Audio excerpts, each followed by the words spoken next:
Live. Ooh. I don't know about this song. It's got a little something to it. It's got a little bop to it. There we go. Ladies and gentlemen, welcome to another beautiful night here in Hollywood, California. It's the show you know and love. The show you love to know. It's the Monday night. The Monday night GRIFT. I, of course, am your host, Joe here. Oh, my God. And I did remove myself from the stream because I don't know the button. There I am. Hello. Oh, my God. What did I get on the camera lens? It's like blurry. Ladies and gentlemen, welcome to another beautiful Monday night. Monday Night GRIFT. I look like an idiot. This stupid hat. I put on this orange shirt and I was like, oh God, am I going to color coordinate with that stupid hat? I hate this hat. I bought this hat. I looked in the mirror. I'm like, why did I buy that hat? I can never wear this in public. And yet here it is. I'm Tails. Actually, I'm my original character, Blales. We'll get into that. Well, tonight we're going to talk about a couple different topics, maybe, but primarily I think we're going to talk about the new Lord of the Rings, Rings of Power. There's been a lot of drama around this show. A lot of people, you know, some are saying, oh my God, this is the greatest disaster in television history. We've never seen a show this bad. Some people saying, this is glorious. It's Tolkien's masterpiece seen on the screen for the first time. And then there's guys like me in the middle going, I don't know, man. It's all right. I don't know if it's $1 billion all right, but it's all right. And that's what we're going to talk about. We got some, excuse me, I think we got some lovers in here. We got some haters. And we're going to talk a little bit about Lord of the Rings. Here tonight is the Happy Warrior Pete is here. Howdy, howdy. How you doing, buddy? Excellente. I am a big fan of the hat, by the way. It's a good hat. Oh, thank you. You like this dumb hat? I look like an idiot. Oh, dude, I'm excited to read your Sonic the Hedgehog erotic fan fiction now. Oh, well, I'll give you a spoiler alert. Everybody's getting blown up like a balloon. Sonic, Tails, all of their stomachs getting heavy and fat. That's all I know about the Sonic the Hedgehog. It's the second coming of Sonichu. That's all they like. We also have with us John Briggs. Bad News is here. John, hello. Sorry, I'm just wiping cum off my camera. That's fine. I understand you moonlight as an OnlyFans performer. Yes, shooting big sticky webs like Spider-Man all over your camera. Yeah, the longest webs. The longest webs. You have not seen Rings of Power, have you? Or didn't you watch it because you were like preparing for something?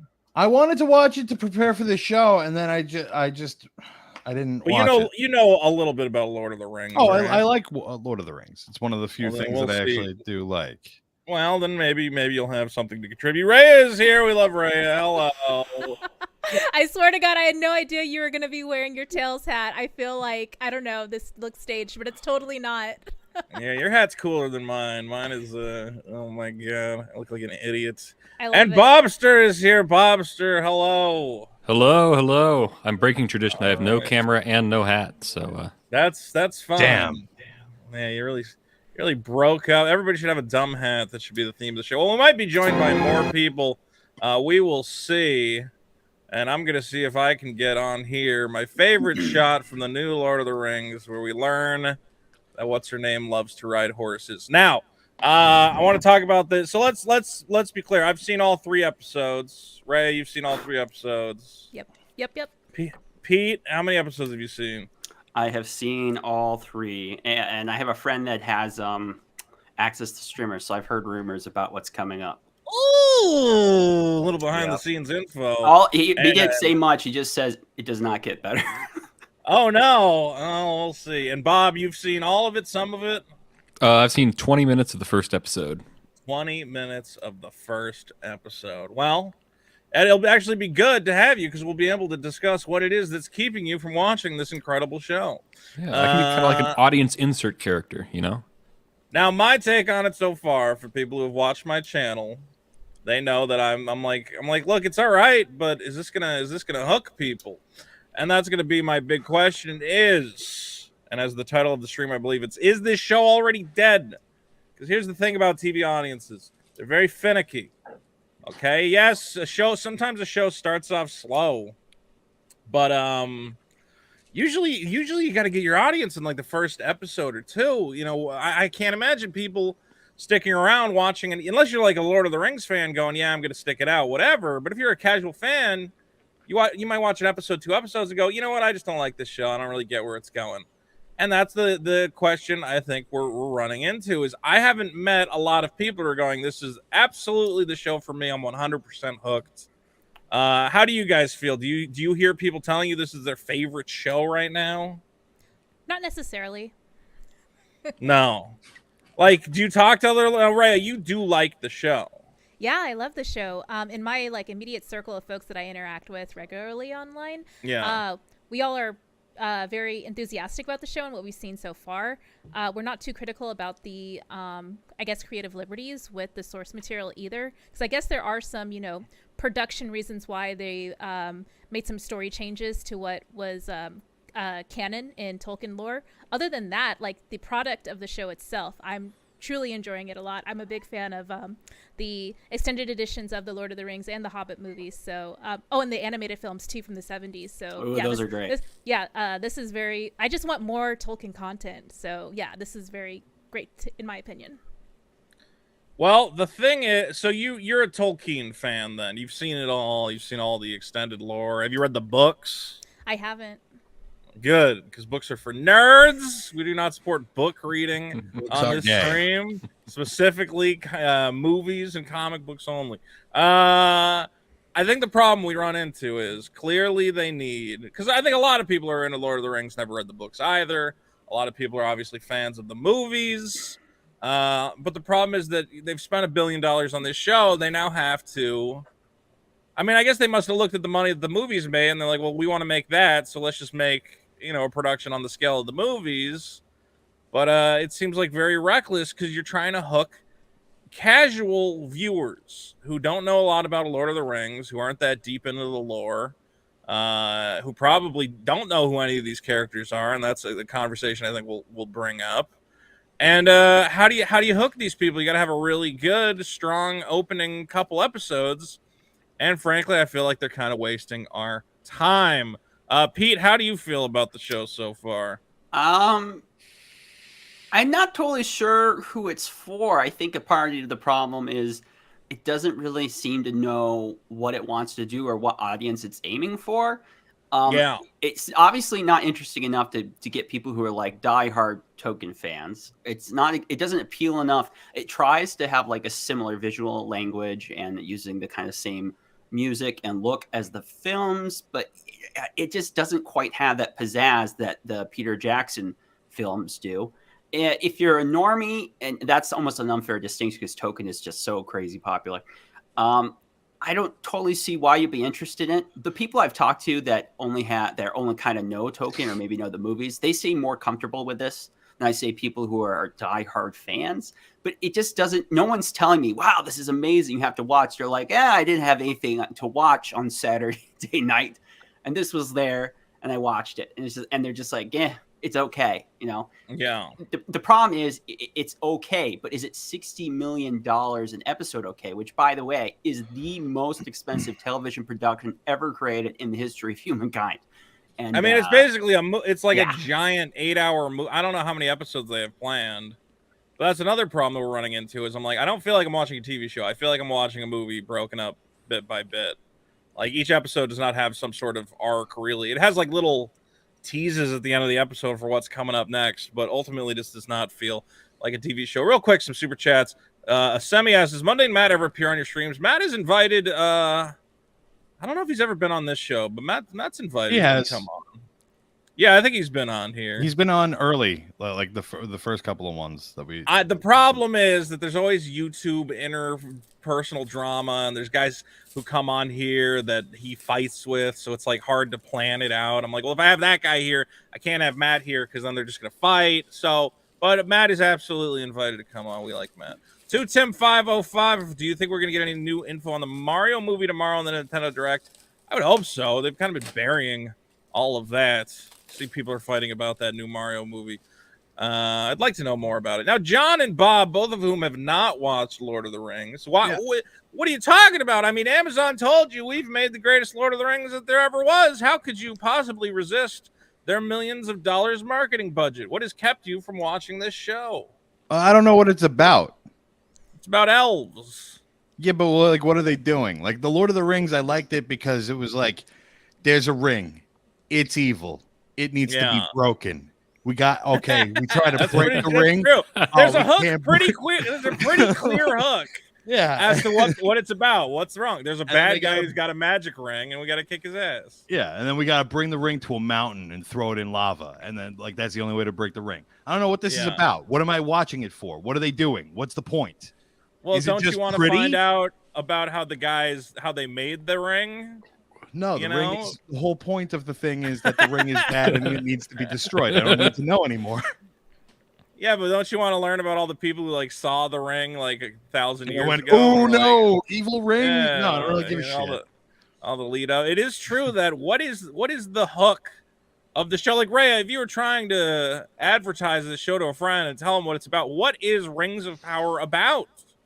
Yeah, like if I were trying to sell John on this, I'll probably be unsuccessful. But my attempt would be, so the pretty much the origins of how the ring came to be, and the various other rings that were bestowed to like the elfish royalty as well as elven royalty, as well as the human kings. The human kings were the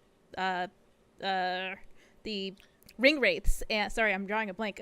It's how all the rings got made and given to everybody. But that's not a story hook. That's like backstory. That's a history book. Yeah. Is anybody trying to stop the people from making the rings?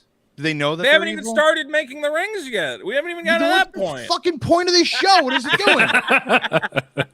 That's the Top Loaded Gaming joins us as well. Top Loaded, how are you? What's going on? Sorry, having internet issues. Oh, don't worry about it. Now, you have seen all the episodes so far? Yes, sir. All right. And how do you feel about this show? Are you positive, negative, in between? How do you feel? I'm kind of in between right now. I'm still kind of feeling it out. I'm going to give it a couple more episodes. I feel like the first 2 episodes, they were okay. I mean, I was entertained. I do feel like for portions, they were kind of charging me for a fast forward button, because a lot of stuff I did fast forward through, and I do feel like there's a lot of filler. The 3rd episode, however, I feel like was largely boring and filler, and just like, where are we going? You fast forwarded through the first 2 episodes, and then you thought the 3rd episode was boring. No, through portions of it. I fast forwarded through the duration of the 3rd episode. I really was. I found myself yawning while watching this 3rd episode. Now, I was watching it late at night, but I still was just like, oh my God, just get to it. As I famously made fun of, I'm like, I said the directors of this show are sniffing their farts a little too much. Because normally in a show, like I keep thinking about Game of Thrones. It's like, hey, we got to get on my horse and go from one location to another. For some reason, the show feels the need, like, let's see if I get in trouble for watching this, but it's like 3 minutes of horse riding shots, majestic slow motion horse riding, and I'm just like, bro, just cut to where they're going. I don't need these drone shots. There's a lot of shots like that. You can make an interjection, Raya. Okay, this is literally the only moment in Galadriel's entire screen presence where we saw her genuinely enjoying herself. to be totally honest. So I reveled in this scene, to be totally. I get like, that me personally. I get that it's like, look, we know she's an unlikable, horrible woman 90% of the time, but she loves horses. I'm They like, I could've get just- that you're adding a little humanity to her, but like, again, oh my, I'm just like, it's 30 minutes of the episode. I'm like, just go. Stop Just pet riding the horse and horse. smile for like 30 seconds. They could have shown this one shot and that was it, but they didn't do that. They showed Look her getting at all to this these moment. shots. So yeah, they could have cut this down so much. I get it. She loves horses. I mean, this What makes The woman Hobbit look doesn't? like it moves at breakneck speed. I think again, and then there was this slow motion sequence where one of the elves gets his throat cut, and it's like this big majestic like moment for the. And I'm like, I don't even. Wait, did she this doesn't guy even even have a fuck the horse? name? No, she doesn't fuck the horse, John. That's in the expanded Similarian lore. Actually, Did this I have guy a question have a about name that who guy. died? Is that the guy that wanted to leave in the first episode? That was like, you're gonna have to keep going alone. Is that the same guy? No, Okay. that's Is that his buddy? Arondir's companion, like who was stationed with him at the human town village, whatever. So this is the dude who was up on the wall with him earlier. Yeah. He was kind of warning Arondir, hey, like, there's only been 2 times where humans and elves have, hooked up, and it both of times have ended in tragedy. So he was that guy. Are these They guys didn't gonna do fuck right now? No, he's dead. He lost his neck. And they didn't do a good job of communicating that. I thought he just came across some random elves. I didn't realize it was his buddies. There wasn't really a scene where they went, hey man, it's been a while since I saw you or whatever else. So that was pretty badly communicated, I thought. I guess I just had to connect the faces. But I'm face blind. I'm terrible at that. Ultimately, well, let's take a look at some numbers here. Even adding further to your yeah. point, though, they had like the scene with the Brandyfoots. I think it is that they were. It was more slow. The Harfoots Yeah. or Brandyfoot's the same thing. I don't even know. I think Brandyfoot is the name of the family. The Harfoots is their species. I thought Brandyfoot was in the book, and then Harfoot is their new whatever version of saying that. The Lord of the Rings, Rings of Power was watched more than 25 million globally. Wow, that's a huge success. That's a Is huge it? I don't even know. Yeah. Think about how many people are watching like live TV on a daily basis. Like it's like fucking barely crosses 2 million viewers. Okay. So like if there's 25, this is clearly a good show. People like it.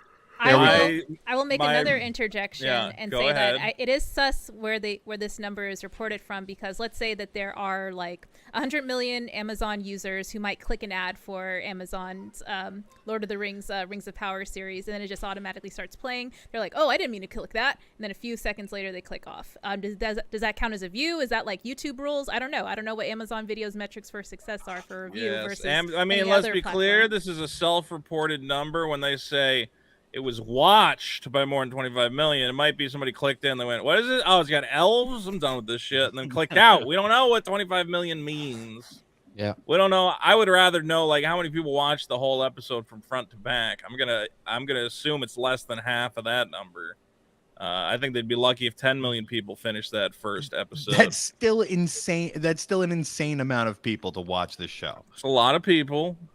10 But, million. I mean, it was, but the marketing budget for this thing is like, it's like literally who doesn't have an Amazon account? You go to your Amazon account, the first thing you see is like, it's time for the Lords of Power. The magic of the orb will entice you. And you're like, oh, well, I gotta check in on that. I got a package recently from Amazon, and it had Rings of Power tape. Bro, have you seen this thing? Hold on, I gotta bring it up. Everybody else talk. Yeah, I had an Amazon delivery for their grocery delivery service, and they had Rings of Power marketing on the bags too. So they were going hard in the paint as far as like trying to reach all of their user base to watch the show. I don't understand why you would spend this amount of money on this show thinking that more people will get Amazon Prime. I don't understand. I'm not sure it's that well thought out. I think the problem is they've gone through like corporate's sunk cost fallacy, because to get the rights to the Silmarillion, Bezos pushed them to get it. It was what, 250 million just to get the right to the appendices of the Return of the King. That's not even a whole book.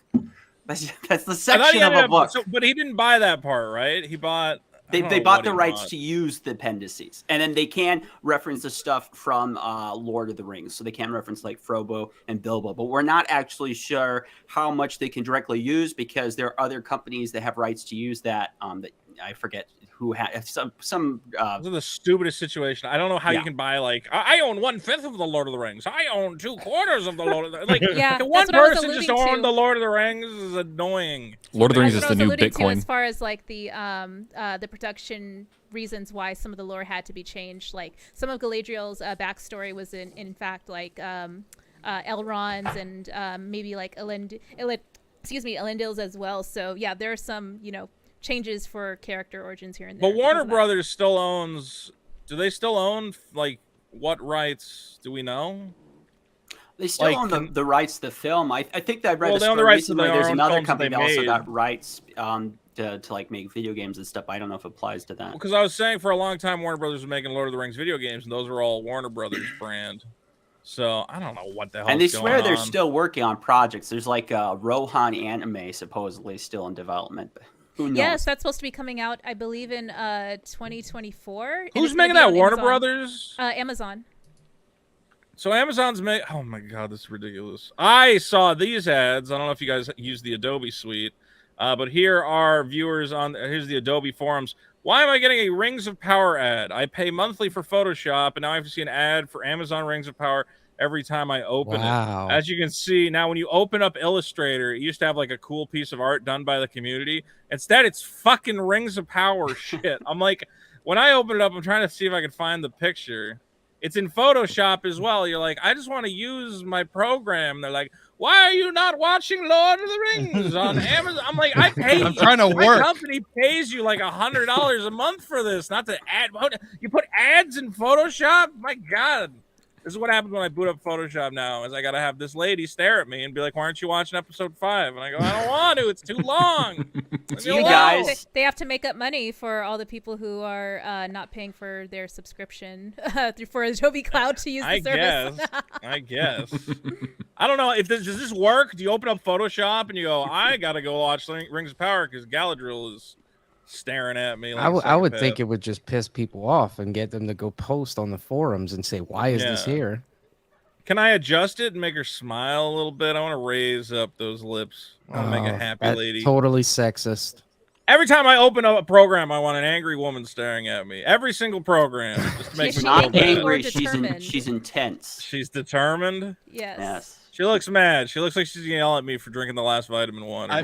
Maybe if I opened up Photoshop and I saw her about to come, I'd be more willing to watch. No. All right. Well, so 25 million is what's rumored or whatever. That's the number they put out there. I think, Rhea, you were saying it's concerning they haven't put out numbers for following episodes, so we have no idea how it's going. Yeah, exactly. Like, just to sort of compare to House of the Dragon, which, like, for the past 3 weeks has been going up in viewership, surprisingly. We know that, even though that is also self-reported, but we're not getting any more updates for week 2, I believe, of Rings of Power being out. Like, we don't know what the performance was for episode 3, which is a little concerning to me personally. Well, House of the Dragon is a definite hit. Go ahead. I was just going to say, I love the fact that they released House of the Dragon episode 1 on YouTube for free the same time that Rings of Power released. It's just such a perfectly petty move. Yeah. I mean, dude, if I was HBO, I'd be like, I would absolutely be taking advantage of this 100%. I go, do you want to watch that baby show about a bunch of jewelry? Or do you want to watch our show that's got sex and murder and then more sex? And then, like, a bunch of blood everywhere. And you're like, I don't know which one. Episode 3 of Rings of Power was pretty bloody, though. There was Halbrand and Arondir, the orc and elf battling, and then Halbrand, going apeshit on all those dudes in Numenor. Yeah. Am I going to get a beheading in Lord of the Rings? Orcs, yeah. Well, here's the problem. I think most of the violence... We did see some elves get tore up a little bit. I want some heads get cut off. Also, here's the thing about Lord of the Rings. I feel like all the characters are safe. And we know they're safe. Like the big thing people like about Game of Thrones, you're like, someone's gonna die. Who's gonna die this episode? And like Lord of the Rings, I'm like, all these people are lasting till the last episode. None of them are gonna die. There's no way. Maybe the only characters are gonna die are the ones they invented just for the show, like that sea captain guy's daughter or whatever. She's gonna get yeeted. But everybody else, that guy we didn't know. The same problem with Obi-Wan is like you already know who gets to the end because they have like a legacy. Some of the characters are new, but no one's ever in any real trouble. All right, I got some numbers. Maybe hold on. Amazon Prime released the first 2 episodes on Friday. Rings of Power. It says 87% of viewers who watched the first episode of Rings of Power also watched the second episode. Well, that's pretty good. That's pretty. Yeah, 87%. I don't know where they got that number from. Yeah, that's like got to be at least more if that's true. If that, I wonder if that's all 25 million went on to the next episode. I can't imagine, but I don't know. I don't know what it means. 87, it says 22 million global registered users right at the end of the paragraph. Well, no, it says it tracks interest across 22 million users. So that means it has 22 million users in its database, and it probably polls them. It goes to them, and it says, "Hey, did you watch Rings of Power? And if you did you watch the second episode?" So it's specifically using this database of their 22 million people. So not everybody. This source of data is a lot different than what Amazon might be using to source their data for 25 million. It's their own personal user database, but they're saying of their users, which they have 22 million, we don't know how many of those watched the show. I don't think they gave us that, but they're saying of the people who did watch it, 87% watched the next episode, which is big. That's huge. It's huge to get people to watch a second episode. I don't. Why is this happening? What did I do? Go to Knott's Berry Farm right now, or I'll kill your parents. Okay, Jesus. All right, here I go. Let's see. For House of the Dragon, which debuted on Sunday, 74% of people who watched the premiere also watched the second episode. So actually, less people went on from House of the Dragon to the second episode, according to this particular nonsense. These numbers are hard to parse. Let's put it that way. As they say, numbers can be bent and folded to support any narrative, but it remains unclear how Amazon defines a view. Is it the first 5 minutes of the episode, 30 minutes? Who knows? But in terms of Whip Media's data, which dates back to 2018, both Dragon Rings enjoyed top 5 series debuts. So these are huge debuts for both shows. Well, like, isn't Lord of the Rings one of the biggest properties of all time? Like, it's one of the most... I mean, now it is. No, but I mean, like, even the original book sales, didn't they like fucking like almost overtake the Bible or something? I remember reading something like that years ago. It was like that sounds right. Yeah, no, it was one of the most thing. popular books written ever. Okay, hold on. I've got some numbers here. Top franchises of all time. It looks like Lord of the Rings is in at least the top 20, with over $20 billion grossed across all time. Of that, book sales account for $9 billion out of the $20 billion that the franchise has made in revenue. So yeah, I don't see any other book series on here. Transformers, does that count as a book series? No. Oh. Dragon Ball's up there. I love looking at that. This is always great. The list of highest grossing media franchises. One Piece. One of my favorites. What do you think the top grossing media franchise of all time is? Who can guess it? Pokemon. One Piece. Oh, he got it right away. Pokemon, the number one grossing franchise of all time, followed by a shocker, Hello Kitty. That's not that surprising. I mean, like, it's a little surprising. It's more than Mickey Mouse, but it's not Mickey. You walk out. Like, have you ever seen a picture of Japan? Hello Kitty is fucking everywhere. There's not that many. Japanese I wouldn't have people. guessed Hello Kitty. There's not that many Japanese people. It's a tiny little island fucking country. Yeah, but they spend a lot of money on dumb shit.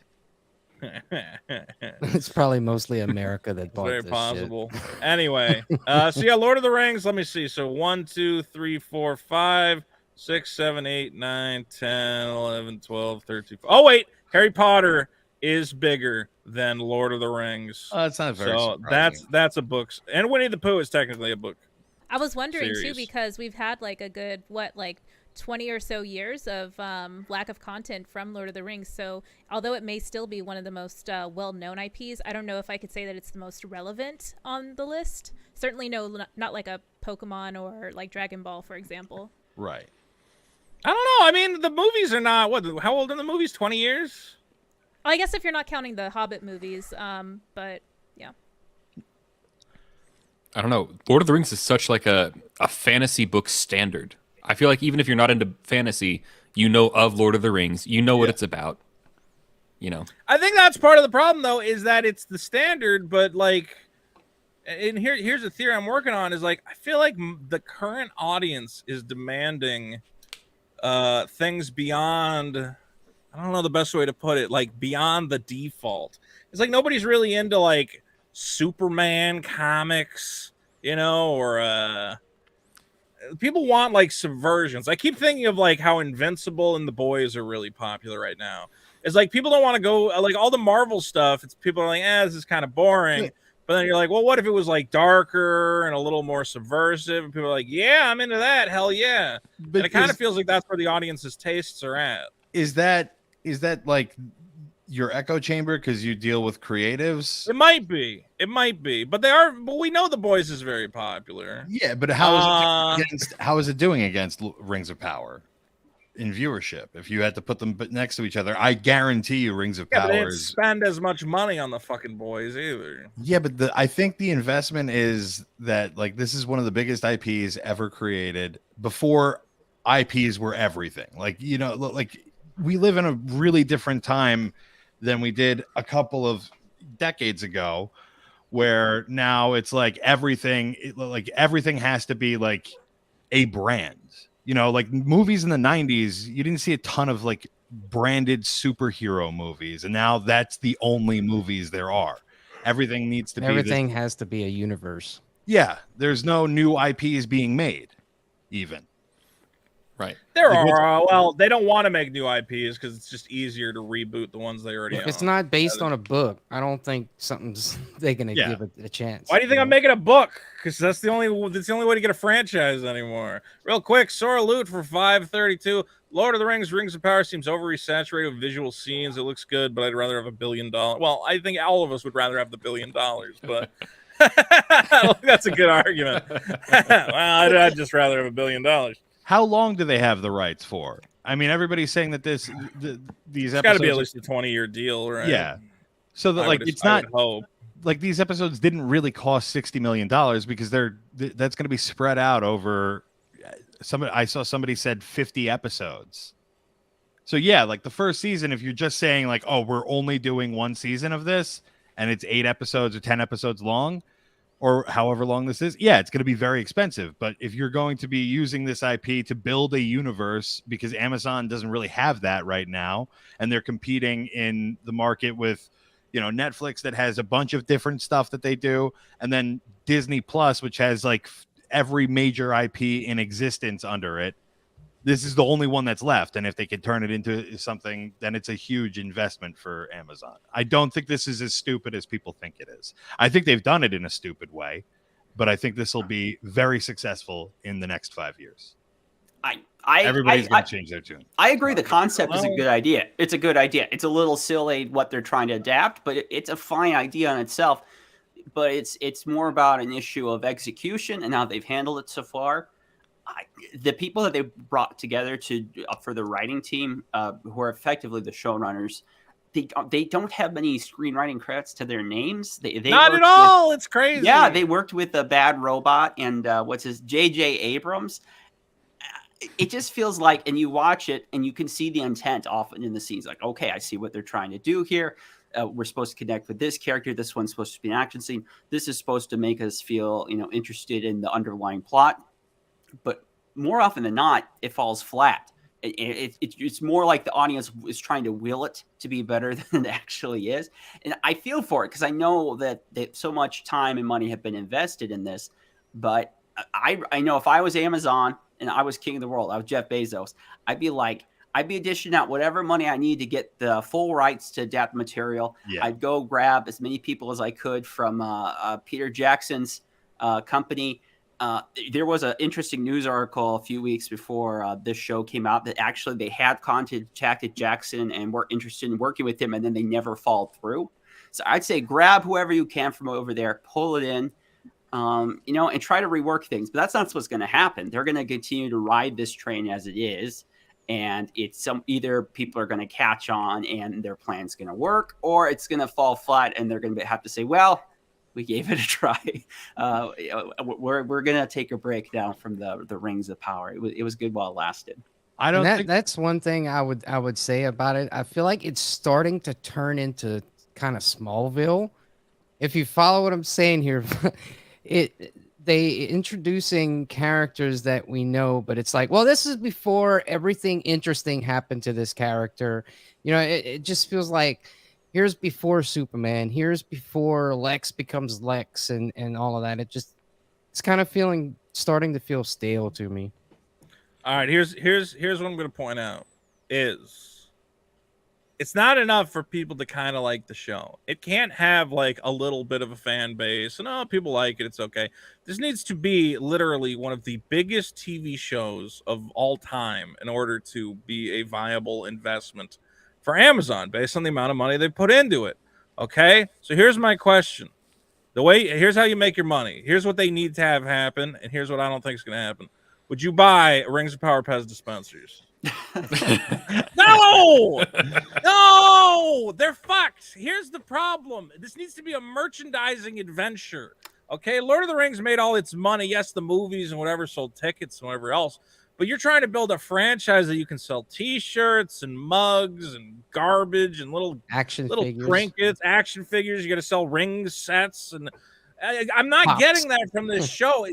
Would you buy a Galadriel fucking action figure at this point? Raya would probably buy one, but the rest of us, no, I don't care. I don't like any of these characters yet. Is that I don't want a Gandalf action Who is that on the left? I think that's on the Bilbo, left. yeah. Who is that? Bilbo that Bilbo looks kind of weird. I don't see how this becomes a merchandising sensation. None of the characters. I mean, am I gonna want a Hall brand T-shirt? Like, don't talk to me till I've had my Hall brand. Like, what am I gonna get? Raya, tell us. I am going to have a very cynical take and say it doesn't matter if they end up having like a merchandising boom off of this series. It's created in order to promote subscriptions, right? So if it is not profitable, they can write that off as a loss. If it is profitable, they reinvest that into the show until the point that it's unprofitable, so they don't have to pay taxes. Like, isn't that how Amazon like continues to grow and thrive, because they operate at a loss, even though all the value is in... Excuse me? I don't know if it is just a subscriber grab, because like, I mean, and if it is, don't you get Amazon Prime just for signing up for Amazon Prime? Yeah, Yes. You get Amazon. Yeah, and I agree exactly with Rhea. I think that's like, honestly, the whole point is to spend as much money as you possibly can, and then not make any of it back, and then cry and acquire users. Yeah, well, I just think like Netflix has managed to acquire users without spending this obscene amount of money. The whole point is to spend the money. So you can go, okay, write this off on my taxes because it wasn't profitable. No, that's not. They don't want to lose money. They want to get as many users as they can for the Weren't least we just amount of talking investment. about it 2 weeks ago that Warner Brothers was doing the same thing with like all the DC movies? They were trying to fucking lose money. Stupid Hack the Movies says, I own this Pez box. I would have shown it on camera if I wasn't a sneezy mess. You allergy having Italian motherfucker. Go fix your life. Fernandez T says, I watch half of it, then I wait for the Vito review to finish the episode. Thank you for your service, sir. I don't know if I can keep watching it. My God, it's exhausting. Drew McTeague for 10 is Vito read The Lord of the Rings. No, I'm not going to read a book about wizards. Come on. I got things to do. I can't remember the last time I read a book. Well, they fucked the little slimy guy in the book. Who fucked the slimy guy? Slimy guy? The Gollum? Is that Gollum? Yeah, they have a big gangbang in the book where Gandalf comes on his face. That's not true. Didn't you see that? It was in the extended edition, Vito. That's not in there. It is. Look it up. I'm sure there's like fan fiction. It would have been funny. Now I'm thinking of the book It, where all the kids go, you know what would really cement our teenage friendship? We all took turns busting on the one female in our group. And you're like, man, Stephen King I went to a stand-up. It was like an open mic, And open mics are normally terrible, but this one stand-up just went. He's like, man, the audacity of Stephen King. Goes to his agent. The agent goes, well, that Salem's Lot book did pretty good. So for your next book, you can do whatever you want. What would you like to do? And he's like, picture 6 teenagers in a cave and to defeat ultimate evil. They all got to jerk off on this one girl. And he's like, well, maybe not that. Maybe that's not what you got to. No, he's got to. It's the only way. They just went on and on. House of the Dragon. I want to talk about, guys. I love this show, House of the Dragon. Rhea, you're also watching House of the Dragon? Yes. Love Pete, you watching it? Yeah, I just published a review on it. Love it. It's my favorite show in a long time. Big fan. Now, I don't know about you guys. Well, who go ahead. I was just going to say, is it actually good? Because I turned it on for 15 minutes, and it was just a bunch of people speaking in British accents and being whispery. And then I was like, okay, I've enjoyed it so far. Yeah, it gets pretty fucking sick, dude. It gets pretty fucking bad. I'll watch this one then. Here's my experience. Is like, you ever, I was watching Lord of the Rings and I go, it looks really good. And I don't know, there's just something about it that I don't know why I'm not falling in love with it. And then for some reason, it takes like a good show to like knock me in the head and go, oh, this is everything Lord of the Rings is missing. Go ahead, Rhea. I was going to circle back to your comment you made, which I actually do agree with. House of the Dragon was masterfully produced for television, whereas Rings of Power is kind of struggling to complete a successful arc in every episode because it feels like a movie chopped into 8 or 9 different pieces. So it's kind of jarring to a week later jump back into where you were at previously if you don't watch the episodes again, like right before it. It's crazy that it'll be like, we saw the dwarves in episode 2 and then episode 3, they're just gone. And I'm like, are we ever going to circle back to that? Like, characters are just going to go missing? Because this thing has too much going on. I mean, typically in a TV show, you revisit all the things that are going on. You don't just push them aside for a couple episodes and come back to them. But that's, again, kind of movie editing. Well, what I learned from the Rings of Power is the Doors are very busy. They have a lot of stone, rock-related activities. They have rock crushing contests. Yes. Sometimes they sing to the rocks. I like the dwarves. They're fun. House of the Dragon is HBO's largest marketing push ever at $100 million. So everybody's spending $1 bajillion on these movies. Although $100 million is apparently, this is typically, like a budget for a Marvel movie marketing push. So they're pushing this thing as hard as, a major tentpole movie release, which makes sense to me because this is kind of HBO's core franchise, I would say, is Game of Thrones. It's kind of their, they tried getting Sopranos. I think they're trying to expand that universe out, but ultimately it seems like Game of Thrones is their big I would agree with that. Yeah. Let's see. And it's surprising that David Zaslav is not coming and going, what's this stupid dragon show?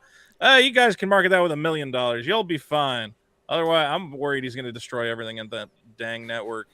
Let's see. House of the Dragon marketing campaign wants to galvanize new and existing fans, men and women from 18 to 54. Ooh, up to 54. It's all about generating big, broad brand awareness. I was hoping they'd have some numbers here about how well it's doing, but ultimately it seems that there is kind of a little battle going on between these two shows. Oh, let's watch the Dracarys app commercial real quick. I can have my own dragon. All right. Well, that's what. Hold on. It's opened it in the wrong window, of course.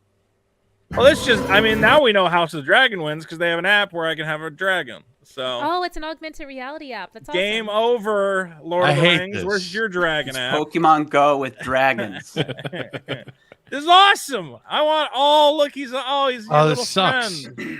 He's your little buddy. And you can teach him Valerian. Wait, what is she doing? Is she taking pictures with her dragon? And okay, that looks. It does look really bad. It looks. That looks like a PS2 game right there. I'm like, oh, not good. And people are just supposed to put this on their Instagram. I don't understand. Yeah, basically, it's it's like, look, I'm hanging out with my dragon, and then you get likes. It's all about likes. It's the only commerce that matters anymore. How many likes you can get. Now we know what the animation interns worked on at HBO. What I wanted to say, though, was that I don't know. House of the Dragon is clearly more for me I feel like I want a show that has a little bit more, not just the augmented reality dragons, but again, a bit more of an edge, a bit more, and also just built more like a TV show where I can watch an episode of House of the Dragon and walk away and feel like, hey, that was good. I got a little bit of a story. Yeah, that Lord was of the worth Rings, my time. every episode I go, well, I guess I got to wait for the next episode. Maybe then something will happen. I keep coming away unsatisfied from every episode.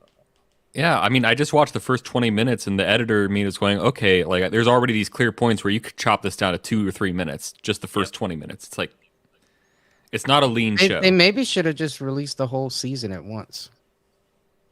Honestly, they probably should have, because like at this point, I'm like, I come away from every episode, I'm like, I'm tired. What did I learn? That the Gandalf's gonna help him push the cart. That was my big emotional payoff. That's not help. That's not enough. Gandalf is in the show. Maybe not. We don't know. I read a good fan theory. I guess I gotta watch this show because I got a bone for Gandalf. Because Gando is in there. You big Gando. I love Gandalf. You shall not pass. Oh, that's so badass when he says that. Yeah, I hope he says that in this show too. Yeah, I hope he says. I hope we like get one of those scenes where like we learn where like, oh, he says that because when he was younger, he let someone pass. Yeah, you shall pass. You shall pass. No, and it caused him trouble. Don't.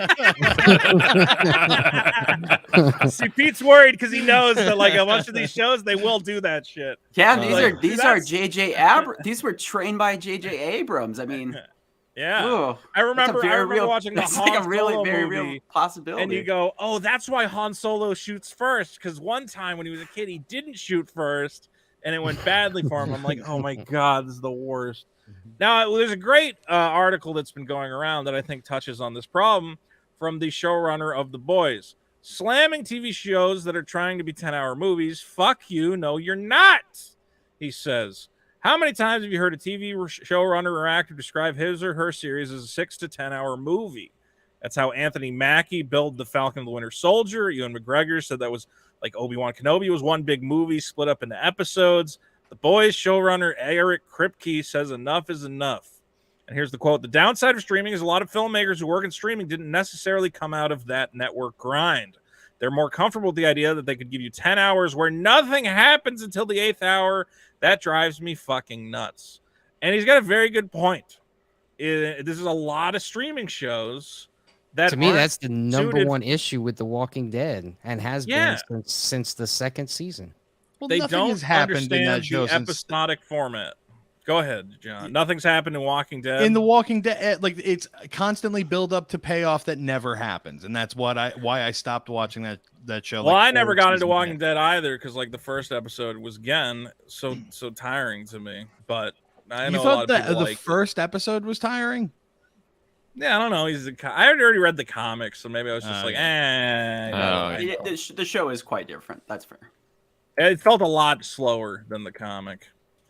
I like comics; they're fast. I love the comic, but I love the first season because I felt like it was more inclined with the comic book. But after the second season, they got rid of Darabont, and it all changed. The format changed, and it just started becoming a lot of filler. You know, the first episode back, then the mid-season finale, and the season finale is the only episodes that anything would happen, and that's how the show's been ever since. And not any budget to speak of compared to the first season. So, yeah, I think it compares to your point very well. I just think, I mean, I look at House of the Dragon, I think about how much stuff has happened. One guy got fired. They killed this guy. There's a big fight. The princess, there's a marriage, there's a new son, whatever. Like every episode, there's a little something new going on for me to focus on and be excited about. I'm like, ooh, where's this gonna go? Ooh, piece of candy. Ooh, piece of candy. And Lord of the Rings is not giving me pieces of candy. They're not giving me anything. Like I've gotten the elf got kidnapped. He didn't even get out of the pit. I don't even get. It's like the whole episode was, well, we're gonna do this thing to escape from the friggin' orcs. And then at the end, it's like, nope, that was a waste of time. You didn't escape from the orcs. Now you have to meet Adon or whatever. Go, Raya. I was actually going to say, like, that character, Adar, we're going to be introduced to. the elves theorize that it could potentially be one of Sauron's forms, but I'm more thinking like it might be a servant. So yeah, I think Arondir still remaining captive will lead to an interesting plot development, even though the filler of him trying to escape didn't really push There's a whole story. episode of him trying to escape and they didn't escape. He Wait, almost I'm got out of the confused. pit. I And thought it then- was confirmed then- Halbrand was Sauron. No, they haven't No. confirmed anything. That's another theory. Ah, Spoiler alert, sir. No, we don't know who Sauron is, but some people are saying it might be Halbrand. Is Yeah, season I'll 3 bet. of I The don't Boys know. over, I don't or know. is it still going? Yeah, it finished. oh, Vito, you froze. I'm back. Sorry, I keep for some reason my dang internet. I was looking at these Whoa, Pez $10. dispensers. That's awesome. I know, right? $10 That's a bucks. steal. Yes. That's a steal. Sorry. All right, there we go. Yeah. So I watched an elf not escape from a pit. What happened to that? And then there's that healer lady who her and her kid ran away. There's so many freaking characters on that show. I keep Yeah. forgetting about characters. Bronwyn and Theo, the mom and the son, I find that their presence is interesting because you already see like that seed of, darkness alluring the son Theo, and he is actually holding that item that the orcs are hunting for. So it's kind of their presence in the story is interesting because although they're fleeing the orcs, they're literally like leading the orcs to everywhere that they go. Because they're trying to grab the... Maybe he's Sauron. That's like the whole show. The whole show, you wanted to know what the show was, John? It's which of these people is secretly Sauron. And that's it. It's like a guess. not It's like enough playing for Guess me. Who. It's just like a really high budget version of that game where you put something under a cup and then mix up a bunch of cups. Yeah. Maybe Galadriel is this one? actually No? Sauron. They call that a cup game, actually. That's the other thing that I'm kind of confused about with the Game of Thrones show. Like, what is that show about? And I like Game of Thrones, the original series of Game of Thrones. I watched that in like 4 weeks, the last season, like leading up to the last season. I was like, okay, well, I can tell gotta you watch exactly what the new one's about. It's about who's going to be king after the current king dies. That's the main thrust. Yeah, that's what that- it seems like so far. There's a bunch of different people who are like, well, I'm his daughter. And it's like, well, I'm his son. It's like, well, I'm like his weird brother who fucked his daughter. And you're like, wait a second, what did you do? And he's like, don't worry about it. It's cool. We're Just shut up. fucking weirdos, man. We're allowed to do that. We're dragging people. That's fine. And yeah, that's pretty good. I mean, that show is very much, and that's another thing I find missing from the Lord of the Rings show, is I like the political intrigue. I like the moving pieces around on the board and who's going to be in charge of what, and statesmanship and signing treaties and different kingdoms going to war. And Lord of the Rings seems very focused on the fantasy and the magic and the wizardry. Yes, Rhea, go ahead. I'm going to push back a little bit and say that there is intrigue because there is a lot of on-screen, resentment between the different species of like the humans, the elves. There's a lot of like discontent between them and also like distrust between them too. And even with like the dwarves and the elves too. So for me, like it may not be like as intriguing to some folks as like the House of the Dragon political stuff, but we at least get to see some of that take place on screen as far as like why did these relationships sour and everyone just sort of like goes at war eventually. Like we kind of see how that happens. Why can't any of these shows just be like, this is a bad guy, he's doing bad stuff, these are a bunch of good guys, they're gonna go kill him? No, that's too boring. I need to know, like, there needs to be shades of gray. Who's the true bad guy? But we've had that Everybody's a for little like corrupt. years now. But then with Game of Thrones, they could set up like this is the bad guy, this is the good guy, and the good guy is going to get killed, and the bad guy, we're going to do a whole redemption arc on him. Yeah, I'm down for that. I just want like a thing, Like, it like could a be- reason, like a Could be motivation. anything. Well, really, I mean, just motivation is really what a lot of this stuff is missing. Like, I still don't understand what the motivation is for fucking She-Hulk. Like, what's going to happen in that show? She wants to Why be a am I lawyer. watching? She wants to be the best lawyer ever. But she got That's the fired or motivation. something, right? She got a new job. She's a different lawyer. kind of. I Now guess Megan the Stallion is one of her people. I missed the twerking. Are we going to talk about the She-Hulk, twerking? She-Hulk is almost getting good. Well, it's definitely getting better. Rhea's laughing because Rhea loves all these shows. I always feel bad that I talk shit about any of these shows because Rhea's like, I like it. And I'm like, I know. We need somebody to like it. Like this I like House of the Dragon. Like that, we agree on that. Without anybody defending any of these shows, this show would just be like a bunch of white guys going. Yeah, we hate diversity and we hate women. We're all, it's terrible. I mean, I've been people. giving concessions this whole time on, the criticisms, which I, actually agree with a lot of them. That's fair. Yeah, I'm not saying you're not being fair. I personally feel bad shitting on all these shows, but I do like House of the Dragon. You know what? I like She-Hulk, I just want it to be funnier. Like I feel like there's so much you can do in a superhero universe, and the court cases you could have. And you could have guys with powers popping into the courtroom. It was like, I did laugh when the lawyer was a magician in the most recent episode. I was like, that's a good joke. Is that it's Wong going against a stage magician who has stolen all the mystic arts, and all of a sudden his lawyer starts he's like, this man has done nothing wrong. Anyone can practice magic. And he starts pulling a scarf out of his a handbag or whatever. And She-Hulk goes, oh God, the lawyer's a magician too. I'm like, that's a good little joke. I like that. Other than that, I don't know. I just feel like there's so much more you could do. It's also not a court show. She fought demon babies. I was like, do more court stuff. Court stuff is fun. Madison was the star of the show. I don't know why everyone loved Matt. I was like, yeah, this is kind of funny. Everybody loves Madison now. Yeah. I don't know. I think a lot of the problem. John Christopher says we all love Madison. Yes. I'll say this. Okay. We do need to be clear because I was going to make a video on this and I didn't. And I need to say something. Let me see if I can find it. Okay. Everybody who is complaining about She-Hulk twerking needs to shut up because otherwise they're not going to put more twerking in the show and I'm going to kill you. Because this is all I want is a big green lady to shake her butt for my amusement. Why do you not want this? Look at that. Why? The only thing I'm mad about is she's wearing this full suit. Take the suit off. Look at. Oh my God. Oh, how is anybody who made fun of this? I'm like, you're gonna ruin this show because then they're not gonna put twerking in it. They're not gonna have. And then luckily in the next episode, she picks up a man like a little baby boy and she cradles him in her arms. And I was like, this is it. This is what I want. Oh, that was the could have had more feet. Okay, could have been more feet shots, but other than that, they're starting to get a few things right on She-Hulk. Why was anyone complaining about this? I'd argue that the more complaining, the more likely we're going to get more twerking in. That's true. Episodes. We need to upset more incels. Crash the fascist. She's not supposed to be twerking in a pantsuit. You're right. She should be in a bikini. But other than that, this is fine. Proteus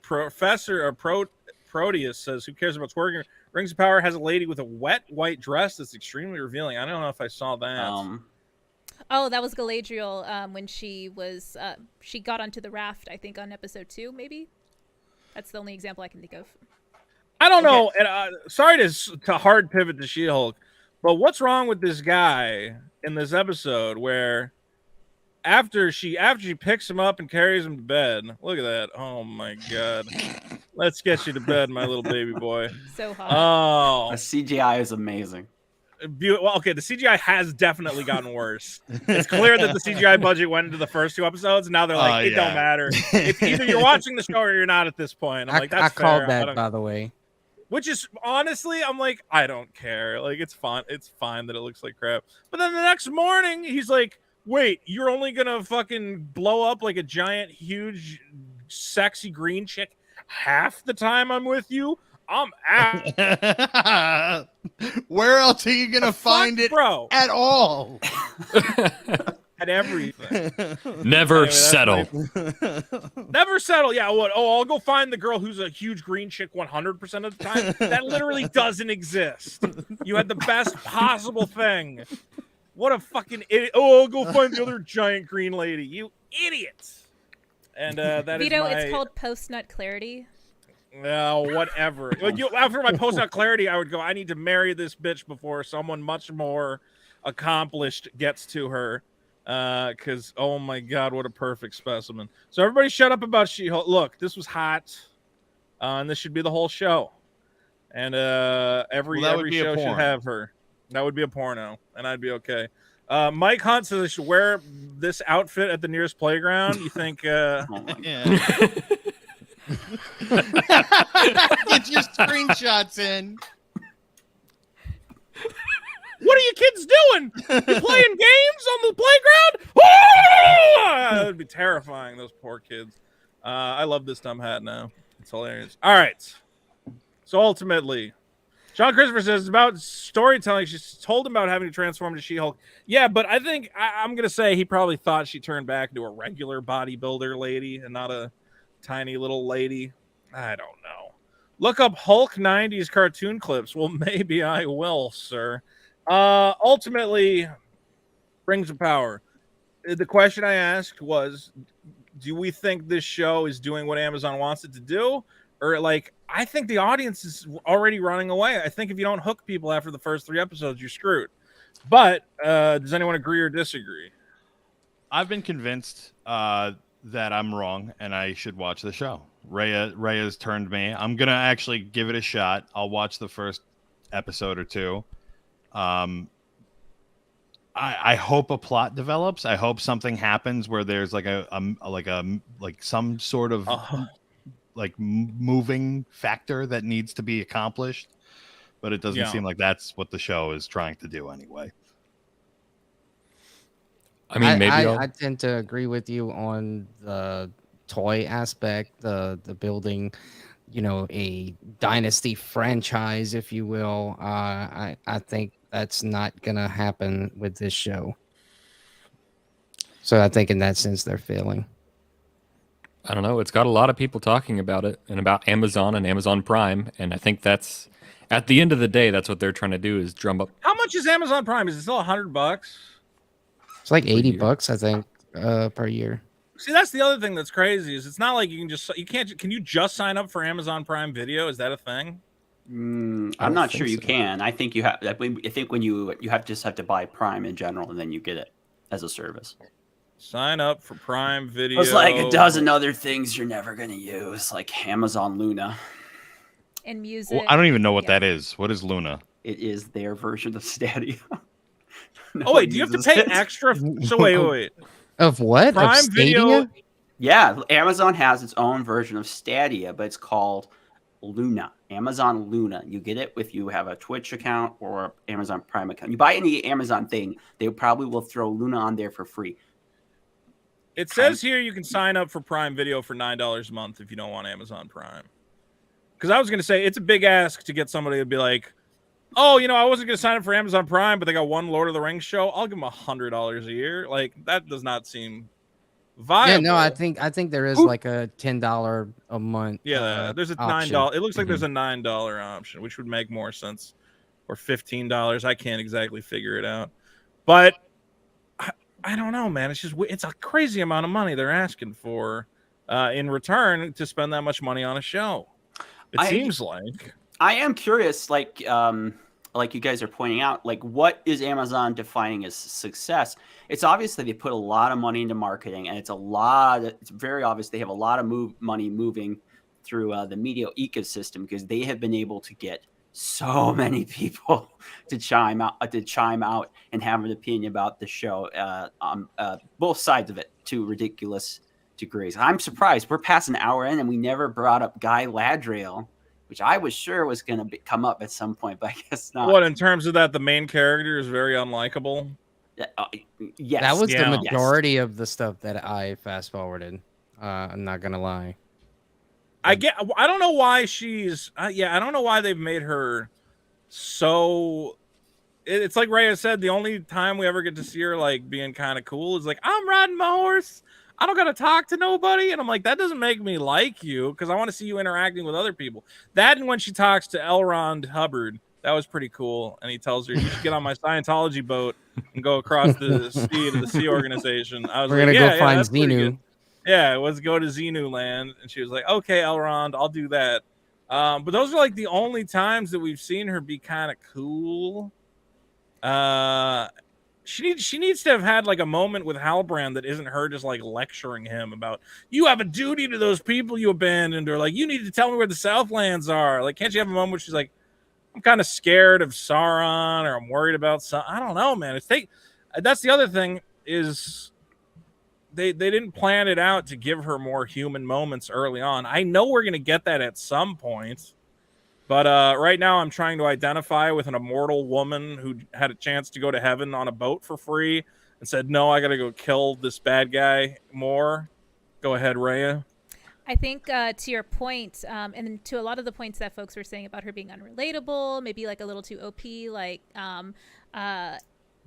we see her hubris sorry, get tested multiple times in the show. She's rescued by humans multiple times. She is held captive by them. She has to like learn to work within their parameters of social etiquette and work her way into like their good graces in order to get what she wants is the end goal. And maybe her motivations are like clouded by her thirst for revenge to find Sauron, but I believe that we're seeing her become more of a down-to-earth character who realizes that her abilities are not as like, you know, grandiose as we were led to believe in the first, you know, couple of episodes, because of the amount of times that we've seen her, you know, almost lose her life and be subjected to the laws of the land of the humans, basically. She needs to be more tsundere. She needs to be like looking over at Hallbrand, like taking off his shirt, and like she gets like a big blush on her face, and he looks over and he's like, "What are you looking at?" And she goes, "Nothing. I don't even like you at all. Jeez." You know, and then like honestly, that classic anime trope. Come on, that would be so much. That would be great. She's just very unrelatable. I mean, and I think you're right. I think that's what they're trying to do. They're trying to have some kind of arc where she's humbled and then she becomes, you know, she connects with people. Well, let me ask this about Halbrand. Did anybody feel like, okay, they have the scene where he's and I guess spoiler alert, but they have the scene where he's trying to take the little coin to become a blacksmith, and the guys follow him. When he beats those guys up or whatever, did anybody feel like, okay, this is exposing how badass he is, or did anybody feel like he's got this was some his sort of mask history off and he's an evil guy that's, you know, hiding things from? Did anybody get that sense? He seems to have some. I got this feeling that he's, you know, when he's like, "Don't make me do this," that he comes from some sort of dark past, that he's done something bad, and that's why he had to run away or whatever else. Other people are saying, "Well, he's Sauron." I'm like, I don't know. Maybe he is. If so, that's kind of boring. That would be kind of funny, because I don't think it's gonna play well. Like, are they really going to do the whole Hank Walt? You know, I was looking for Sauron, and he was, you know, my BFF. He was right here the whole time. That guy's got too weak of a chin to be Sauron. Sauron takes many forms, I guess. So he could just have chosen a guy with he does kind of have soft features there. He looks awful. Oh, I see the resemblance. Now, real quick, someone's saying, is Elrond half elf? Is that true? Two Tim said to look up scenes from the 90s Hulk TV show. I think I found it. Is this it? Was she Sailor Moon at one point? I don't think that. I don't know if. There it is. There we go. That's what it looks like on the show. That's what we want, people. Stop complaining about the twerking. We're not going to get this. Oh, yeah. You know, we talked a lot about like the price of Amazon Prime to get this show. I'd pay $9.99 for this. Yeah, I would definitely pay for that. But also, if you get Amazon Prime and you get Amazon Video, you also get Watch Out for the Big Girls, which is my new favorite show that I've watched. I haven't heard about this show. Oh my God, Vito, you need to watch this fucking show. It is Lizzo. Watch Out for the Big Girls? Yeah, it is Lizzo trying to find her backup dancers. And she hell yeah. It is my favorite thing. Do all her backup dancers have to be like as big as her? Yes. Vito. Do they have? Oh my God. That must be hard to make.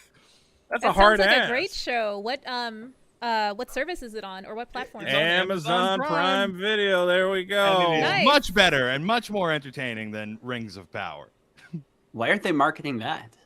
They are. This is like, it was like on the I opened up Amazon Prime to watch Ring of Power, and then I got sucked into watching 8 episodes of this. Oh, yeah. Did I put this on slow motion by accident? Yeah. I'm trying to figure out. Let's see. Yeah, I did. I was like, it's kind of mean for them to do a slow motion trailer. I feel like they're trying to draw attention. No, that was my fault. What's going on with Amazon and all the slow mo? Yeah, I'm like, Amazon. They're really overdoing the slow mo. Yeah, I'd watch this. See, this is fun. I get mad when people get mad. Like, people are always mad at like RuPaul's Drag Race and shit. I'm like, why? It's fun. These are fun. great It's not shows for you. Yeah. I never got to watch enough of RuPaul's Drag Race. Anyway, guys, what can we say? Let's see. Is it me or are the elves in the show acting like typical humans? I don't know, man. What is an elf supposed to act like?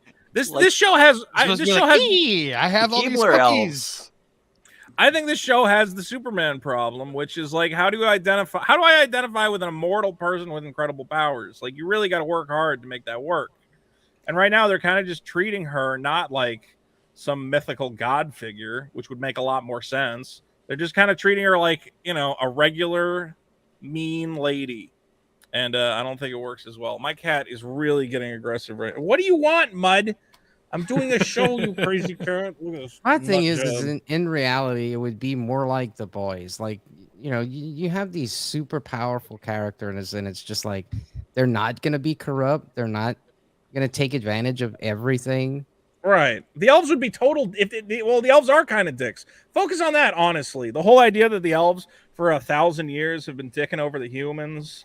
I don't want to hear that one of them's in love with a human. I want to see like the humans rebel and kill a bunch of elves. Oh, I mean, you're in luck. It looks like the spoiler alert. Good. Numenorians are, plotting on that. Let's go Numenor. I'm team Numenor. But the problem is the show's going to tell me like, no, Numenor's bad. I'm like, no, the elves are bad. Kill the elves. The humans are always the best. We don't get to live for 1,000 years. I did really enjoy how who was the oh my god, I'm forgetting. When they do the break rock contest and all, like, he was so the dwarf prince and yeah, Elrond? he was still hurt how like 20 years or whatever just seemed nothing to him. I kind of enjoyed that. Yeah, and Elrond even said like, yeah. oh my god, it's only been 20 years. I can't believe it's been such a short amount of time. He's like, bitch, I got married, I got 2 kids, you didn't come for any of it. And I was like, yeah, fucking elves, man. What a bunch of dickholes. I've always hated. I'm not an elf guy. They need to do more stuff. I'm team like that. human, man. Benjamin Wheeler for 99 says, sorry I'm late. As much as I love you, Rhea, Pete, and the others, John has the best hat this episode. It is a hat show. There's John with the king of the hats. Quality hat. I don't know. Rhea and me are doing pretty good, I was gonna say. Meanwhile, top loaded with no hat. Well, you got a nice action set up there. Look at that. Ooh. Almost a hat. Ooh. How is Scraps? Scraps is pretty good, but all my cats are driving me nuts. I completely threw out my back, so like getting out of bed is a pain in the ass. And all my cats just keep jumping on me. They're like, hey, get up, let's play. And I'm like, oh, everything hurts so bad. How'd you do that? Let's see. I think because it started raining the other day and I had a bunch of Amazon packages outside and I was like, oh shit. And I grabbed them all quick. But they were like, like a bunch of cat food and like soda, like heavy packages. And, I, of course, used the traditional jerking, twisting motion as you use when picking up packages. Yes. jerk your body and spin as much as possible. And I think I just fucked something up. I'm an idiot. Mike Hunt for 5. I looked it up. Elrond's full name is Elrond Halfcast. And it's perfect for a woke plot line about discrimination. Is Elrond really half? No, he's not. Is he? Elrond Elf Man. Line of the Half Elven? I thought he was like the most popular elf guy, half elven. So him and his brother. I'm not an expert, but I roughly remember this. Maybe Peter, you can correct me if I'm wrong. They had a choice to choose to go live with the elves or the humans. Elrond chose to go live with the elves, and he got his like full elfness, like immortality, etc. And then his brother went off to go live with the humans, and he became Dunedain, which is basically like long living humans. Yeah, the Numenorians are partly descended from elves. There were some elves that moved over there after. Yeah, that was kind of part of the weird part because it's like both he and his brother are half elf, and they were very well liked. And like one of them, they kind of did show in this latest episode that he did live there, but they haven't really quite made sense why they don't like the elves. This is kind of the problem, though. This is the issue though with adapting Tolkien. Basically, J.R. He said this when someone's asking, well, why are your books so I can't think of the right word.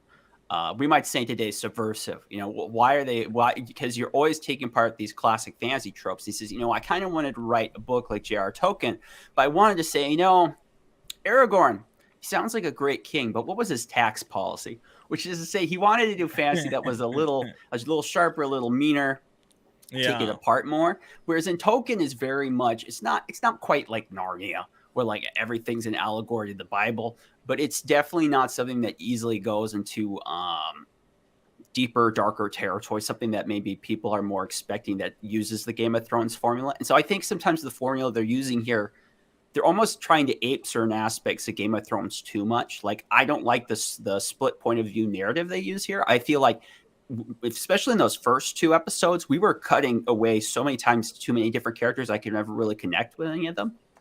I don't know. I like the show overall. I like this discussion because no one's really talked about how woke it is or how racist you may or may not be if you think it's woke. Or I'm very much not woke at all. I'm tired of that. Even be woke about it, you know? No, it really isn't. It's. I mean, it's like if you had watched any BBC. If all of a sudden, like somebody said, like, that. man, I just hate those black elves so much, I'd be like, okay, we're gonna do this. But they don't. They don't do anything like that. I think the black elves and the white elves are just kind of like, hey, what's up, man? The black dwarves and the white dwarves are like.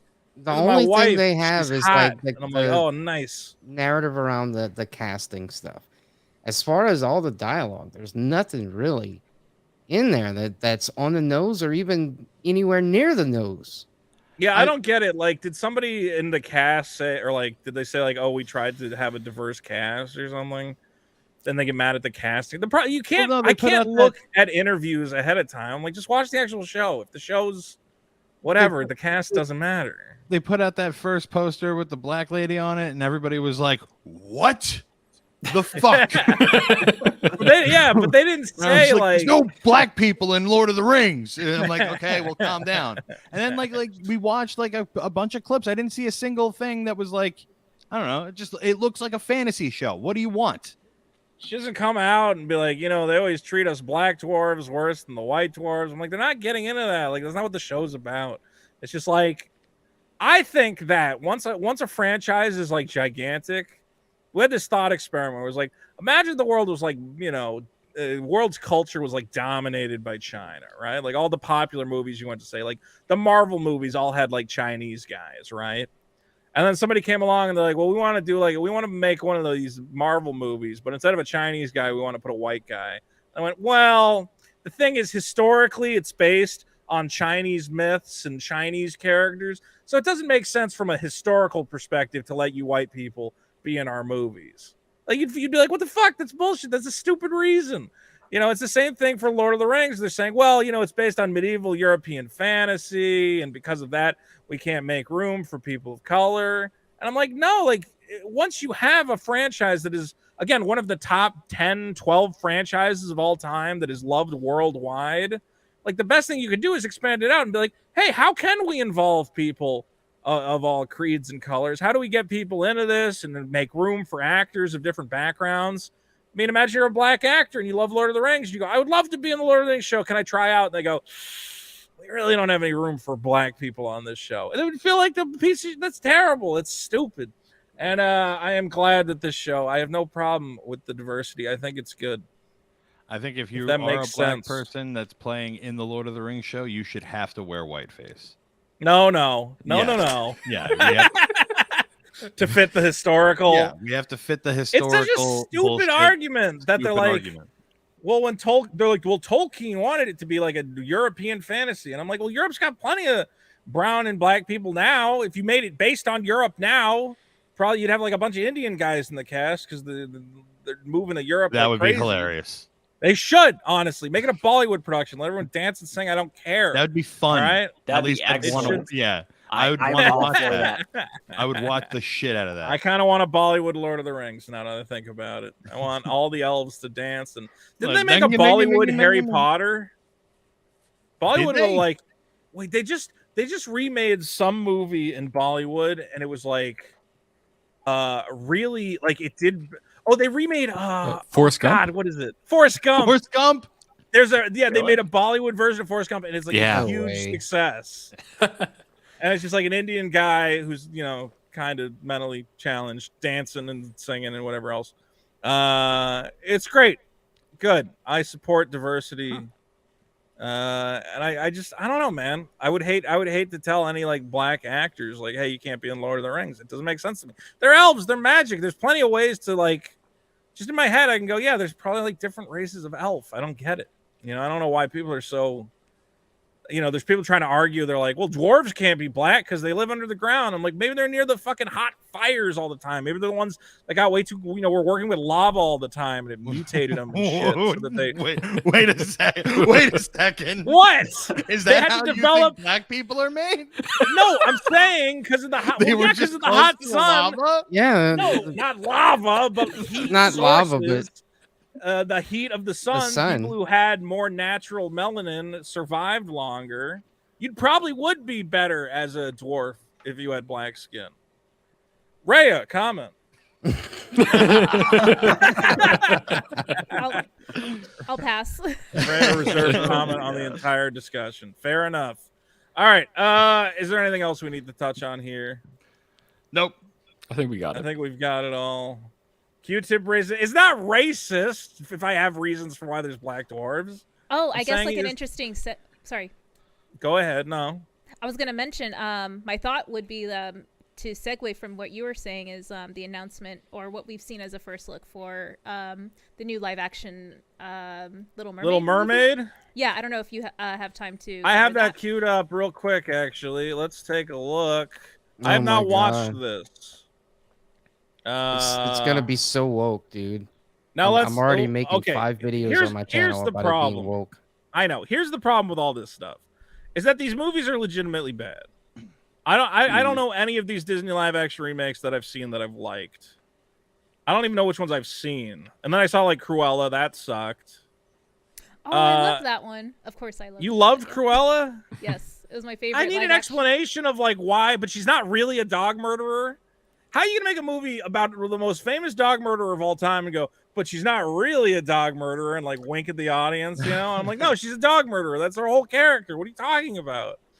They're like, no, she's just fun. I'm like, there's nothing fun about dog murder. What do you? Anyway, all right. So this is the Little Mermaid, and I think it just looks. I don't know. First of all, it's too dark. I don't know why they make it so dark. I think of that Aquaman 2 or that Aquaman movie where everything underwater is like bright and colorful. And here I realized I just said it's too dark, and of course it stars a black Little Mermaid, so now I sound racist. That's not the part that's too dark. I'm talking about the lighting. All right. But regardless, I don't know, just something about it. Red, do you think this looks good or bad or in between? Yeah, I was a fan of Halle Berry before the announcement, and I am a fan of how she looks in scene. Yeah, Wait, and I think Where's she's the a very blue? talented singer. She's under the water. She should be gorgeous lighting everywhere. They have time to fix it. This She is looks like Halle she- Berry is playing the Little No, Mermaid? it's not Halle Berry. Haley Haley Berry. Berry. Oh, Different okay. I was Berry. gonna say, like, she's like 80 years old. She Why got is her she playing start the on Little YouTube, Mermaid? as far as I understand. She did music covers. Her and either a friend or a sister, I'm not sure. But yeah, Beyonce got with her and started doing collaborations or music deals or whatever, and here she is playing the Little Mermaid. But we do have to comment on. Look, I don't care. I think it looks, all these live action Disney movies I have hated. I don't know. Maybe it'll be good. I don't think. Again, I just think the 2D movies are like so beautiful that I'm like, why not pour all your money into making a gorgeous CG masterpiece? They always look so muddy and dark to me. But we do have to talk about, like, we have the quartering going, the wokest backfire in history. He has Geeks a and new one. Gamers say made a video about this. Disney facing historic backlash from super woke trailer. Super woke. There's- What woke is in that super woke? trailer? It's nothing. It's fish. It's fish and Ariel under the sea. She doesn't go, and now time for me and my feminist agenda to retake the world of man. It's like crazy. I'm better than you at controlling my anger because I do it all the time. I have people challenging me. They're like, Vito, I don't know why you say these movies aren't woke. And I'm like, because it's just about a fish lady. What is woke about this? How is this even super woke? It's not even a full trailer. It's a teaser. No! It was black, and then you see a pretty black lady. See, I said I almost wish I was racist to be like the quartering, because then I could get 285,000 views from just pretending that I'm mad about this stuff. Look at this, like what is this? What is this mean? Okay. In total fairness to them, I'm not that I agree with the framing, but in total fairness to them, it's up to like 1.2 million dislikes on that teaser on YouTube. But that is kind of newsworthy. You're like, what is going on? Yes, there? 1 million dislikes is newsworthy. There's like an extension that shows it. Yeah. But how can you call it woke? They're just using that word now as like a catch-all for like, they're basically saying, well, it's got black people in it, so it's woke, which is the same thing they did to Rings of Power. I'm like, that's not what woke means. Woke specifically means that it has like progressive ideology or themes, which sometimes can be heavy-handed and result in bad plots. Some movies that are woke are like perfectly fine and good. So the wokeness is not even a net negative, even though these guys treat it like it is. And I don't know. It's just honestly crazy to me that they can get away with saying, look at how woke this trailer is. And again, we look at it, and it's a lady under the sea singing a song. It seems like they conflate casting choices with, the movie itself. Yes. But even like this casting choice is, look, man, I don't think there's anything saying that Ariel can't be black. She's a mermaid. She's a fish woman. Like, what are you talking about? I'm not. The character has historically been white for like, what, 60? When did Little Mermaid come out? In the 80s? The movie, and then and in the book, even whatever, it's like an ancient, it's like a ancient Dutch book or whatever from like the 1800s. And like, okay, well, we've seen a white Little Mermaid. We've seen a white Little Mermaid. What's wrong with having a black one? It's not really. I don't get it. I don't get it. I keep getting. I swear to God, I'm gonna start banning people who make this argument because it's driving me nuts. Mike Hunt goes, Black Panther should have been an all Chinese cast. That might have been in reference to something else. Mike Hunt, you get a pass. But the people go, well, why don't you just make Black Panther white? I go, because he's from Africa. His character is specifically based on race relations between African countries and struggling for resources and whatever else. So like, he could have been white. It wouldn't make sense. No, it wouldn't make South African. Benjamin Wheeler for 5 says, I'm half black, half Latino. You merely adopted the lava. I was born in it. I don't think my lava theory is a bad theory. It's a good explanation for why certain dwarves. It's a terrible theory. You can work the forge longer if you have a natural built-in skin immunity to heat. Well, I don't think melanin is a skin immunity to heat. Well, not an immunity, but it helps shield you from sunburn and stuff, right? Yeah, but isn't that because of the rays of the sun, the radioactive specific spectrum of the sun? Yeah. Okay, well, we've never had a race of the sun. We've never had a race of people. Aren't forge workers naturally tanned anyway? I don't. No, they're dirty. They're all. I thought it was whatever. That's soot. Cosmic Doggerin, to be fair, I'm okay with being denied the Asian film, not being Asian. It just wipes off, man. Take a shower and they're fine. But I'm saying, I think over time, olive-skinned people became some of the great forge workers of whatever. Can a mermaid? Oh my God, that's terrible. Look. I hate you people. Rhea, I'm sorry for my horrible audience. Go ahead. I actually wanted to make an interesting comment on my personal opinion of the trailer and the movie and stuff like that. Yeah. As much as I can appreciate the talent on the screen that Haley is, delivering, and her singing, and her portrayal of Ariel as a character, I'm all for that. But I also know that every other depiction of Ariel, as far as on merchandise, at theme parks, internationally, by and large, once this movie comes out and we stop talking about it, she'll continue to be, internationally known as the, white redhead, animated version that we've probably seen still from the using 89 her movie. for merchandise, yeah. So my personal frustration with the use of people of color, specifically Black folks, in these types of roles where they're typically like portrayed as like white people, I feel is kind of a disservice to any other existing original characters of color, like Tiana from Princess and the Frog. Well, yeah, why don't they do a live action Princess and the Frog? That would be cool. Yeah, like, so this is a missed opportunity to give her, a live action portrayal by an actress who not only looks like her portrayal in the animated movie, but ongoing as like a legacy, like, brand, character, whatever, will be known as that portrayal of the character. So yeah, well, some people were saying, I mean, like right now you go to the Disney park and there's a cast member playing Ariel, and it's a white lady with red hair. Like, after this movie comes out, are they going to replace all the cast members with, a black Ariel? What happens? We have one of both hanging out. So they're going to replace one barely minimum wage worker with another one of a different color. It's going to be a little weird. It's better now, folks. I mean, they have to live on food stamps, but this is good, right? I think ultimately the problem is she's different race now. Well, I also mean like on merchandise as well. Like, we're going to still see like, the animated version of Ariel. Well, from, maybe like, not. 88, Maybe they will change the merchandise. I don't know what they're going to do. I mean, they'll probably have different lines of merchandise. They're probably not selling a lot of merchandise of the original Little Mermaid these days anyway. I think that's a fair point Rhea brings up. I mean, obviously, so much of this discussion about these projects is just total nonsense. But I think it is fair to say, how serious is Disney going to do it? Are they really interested if they take this angle? Maybe that's more social justice-y or trying to be more diverse. Is that going to hold, or is it going to be like what they do with Star Wars and bajillion other their franchises? They sell it to a different market and they sanitize, quote unquote, sanitize it for those markets. Is it going to be like that, or is this something that they're really going to be dedicated to? I don't know. They should have got Lizzo to play the Little Mermaid. Mike on for 2 says people of color can sunburn. I know that, but aren't they more? They have protection from the sun. Am I crazy? Like a little bit extra? Why is everyone treating me like I'm nuts? This is crazy.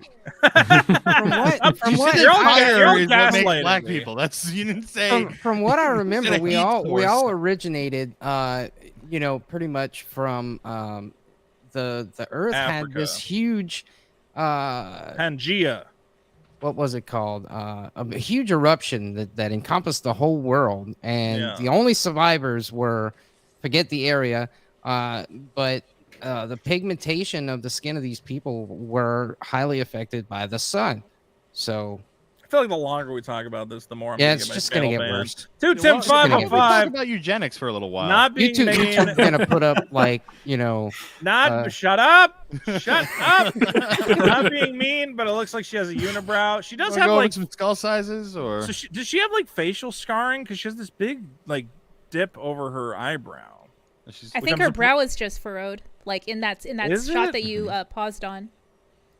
It really looks like she just has a big like cut here. Can you pull up another image of her? Dimple here. She looks like she might have a mole over one of her. Yeah, no, I couldn't see it in other like pictures of her. But like here, it's like weird. It like looks like she has scarring. That's or good. something. That's good. Oh. Anyway. Well, can I really quickly ask Ray a question? When you were a kid and you watched Little Mermaid, were you at all, unable to like the movie because of the color of her skin? Was that? No. So well, were there characters Disney, of color that you felt more like connected to? I think it does, give some merit to, representation. I think representation in films. matters. Yeah, go ahead. Like little kids and young people, we get excited when we see characters who remind us of ourselves if we're surrounded by media where we feel a little underrepresented. So yeah, I can, give points for, this movie for doing that and making, young black girls really, really happy seeing her on screen. But you feel kind of like it's cheap to take a white character and be like, we're just going to make them white or make them black this time. But not really, because we'll still show the white one in other contexts. Yeah, rather than having a truly original black character. Yeah, that is frustrating. I'm wondering about like the longevity of this, or if it's all just performative for this product for us to consume in the moment and then move on. Well, I don't know if you saw this. I think that's right. Is someone is already saying when the movie comes out, I have an AI program that in 24 hours will be able to reskin the entire movie with the white Ariel. Oh, for the love of God, why are we doing this? She doesn't have the mole anymore. It's gone. Or the unibrow. So who knows? Now maybe in the future, every single project you watch, you'll be able to choose. You'll go, Lord of the Rings, I think I'd prefer this elf character if he was a Mexican man. And I feel like this dwarf would be a little better as an Asian gentleman. Who knows? Maybe that's the future of media. And then they could take analytics of what people are choosing, what races. Oh, they could do test on it. Oh my God. They can figure out that all like white supremacists are watching all their movies with black people. Mike Hunt for 2 says Ariel is in a single parent household. That's kind of racist. Jesus Christ, my God. Well, how do we end this nonsense before we all get canceled?